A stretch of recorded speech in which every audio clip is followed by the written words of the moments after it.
നമ്മുടെ കിങ്ങിണി ഫാമിന് പറ്റിയ ദുരന്തം കണ്ടല്ലോ എല്ലാവരും.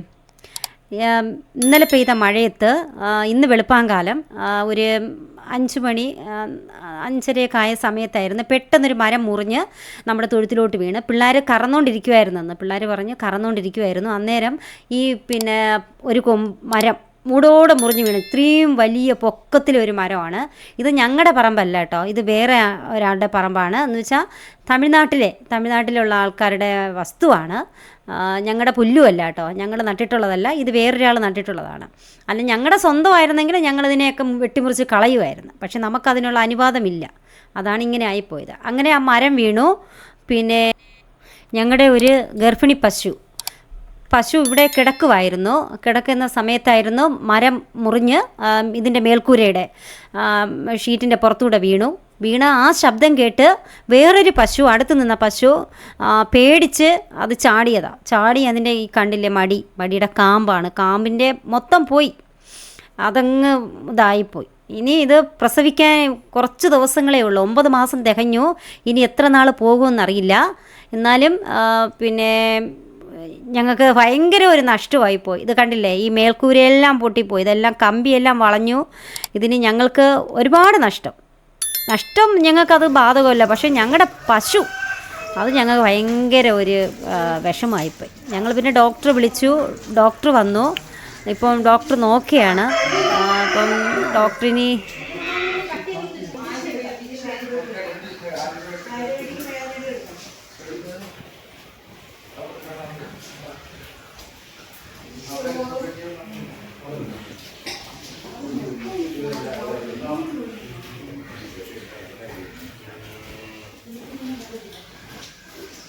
എന്തെങ്കിലും നമുക്ക് പിടിപ്പിക്കാനൊരു 2 വേണമല്ലോ, അതില്ല. മൊത്തം ഇങ്ങനെ കട്ട് ചെയ്ത് കൊടുത്തായിരുന്നു.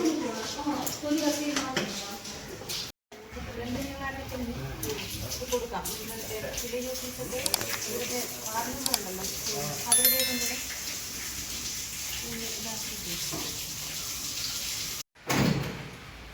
നല്ല നിലവത്തിൽ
മോട്ടർ വെച്ച് കഴുകണം, അല്ലാതെ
ഇതിപ്പോൾ ഡോക്ടർ വന്നു കണ്ടില്ലേ, ഡോക്ടർ ഇഞ്ചക്ഷൻ കൊടുത്തു. പക്ഷേ തുന്നിക്കെട്ടാൻ പറ്റില്ല കേട്ടോ, തുന്നിക്കെട്ടാൻ ഇത് പറ്റില്ല. പിന്നെ തയ്യലിട്ടാലും ഇത് പൊട്ടിപ്പോവും. എന്ന് വെച്ചാൽ ഇപ്പോൾ പ്രസവത്തിന് അടുപ്പിച്ച പശുവാണ്, അപ്പം നീർക്കോള് മടിയിലെല്ലാം നീരെന്ന് പറയുമ്പോൾ പ്രസവത്തിന് അടുപ്പിച്ച് വരുന്ന നീരാണ്. അതുകൊണ്ട് ഡോക്ടർ പറഞ്ഞത് എന്തായാലും തുന്നാൻ പറ്റില്ല, തുന്നിയാലും അതങ്ങ് പൊട്ടിപ്പോവും, അത് പറ്റില്ല. അതുകൊണ്ട് നമുക്ക് എന്തായാലും ആൻറ്റിബയോട്ടിക് കൊടുക്കാം, 3 ദിവസം ആൻറ്റിബയോട്ടിക് കൊടുക്കാം. കൊടുത്തിട്ട് നമുക്ക് പിന്നെ ഇതിന് വൃത്തിയായിട്ട് അയഡിൻ എന്തെങ്കിലുമൊക്കെ ഇട്ട് നമുക്ക് നോക്കാം, എന്തെങ്കിലും ചെയ്യാം. പക്ഷേ ഇത് പ്രസവിച്ച് കഴിഞ്ഞ് ഉടനെ പ്രസവിച്ചാൽ ഭയങ്കര പാടാണ്, ഇതിന് കൈ കൊണ്ട് കറക്കാനും എന്തായാലും പാടാണ്. അപ്പം നമുക്ക് നോക്കാം, ആൻറ്റിബയോട്ടിക് കൊടുത്ത് നോക്കാം. പ്രാർത്ഥിക്കുക എല്ലാവരും.